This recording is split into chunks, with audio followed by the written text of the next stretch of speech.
হাতে হাতে প্ল্যাকার্ড ও পতাকা, প্রতিবাদী কণ্ঠে উত্তাল রাজপথ। ফিলিস্তিনের গাজা উপত্যকা দখলের অনুমোদনের পরিকল্পনার বিরোধিতায় ইসরায়েলের তেল আবিবের রাজপথ যেন জনসমুদ্র।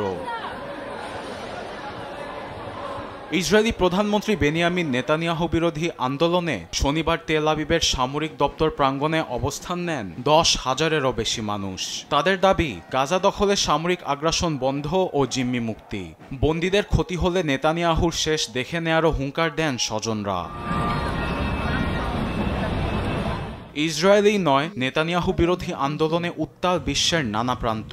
জার্মানির বার্লিনের রাজপথে নামে শত শত মানুষ। গণহত্যা ও খাদ্য সংকটকে যুদ্ধাস্ত্র হিসেবে ব্যবহারের জন্য তারা নেতানিয়াহুর বিচারের দাবি তোলেন। ফ্রি প্যালেস্টাইন স্লোগানে উত্তাল ছিল স্পেনের বার্সেলোনা। তারা ফিলিস্তিনের জন্য স্বাধীন রাষ্ট্র ও ইসরায়েলি পণ্য বয়কটের আহ্বান জানান। উপত্যকায় গণহত্যা চলছে, তা পুরো বিশ্বের চোখের সামনেই ঘটছে।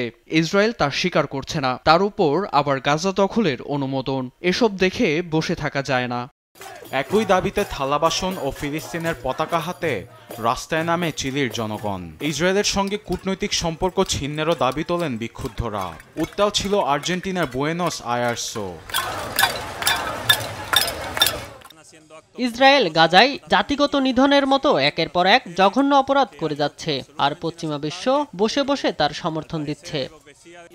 আন্তর্জাতিক আদালত কর্তৃক নেতানিয়াহুকে গ্রেপ্তারি পরোয়ানা জারি সত্ত্বেও সরকার তাকে বারবার আমন্ত্রণ জানাচ্ছে। আমরা তাকে দেশে দেখতে চাই না, আমরা গাজার উপর আগ্রাসন বন্ধ দেখতে চাই।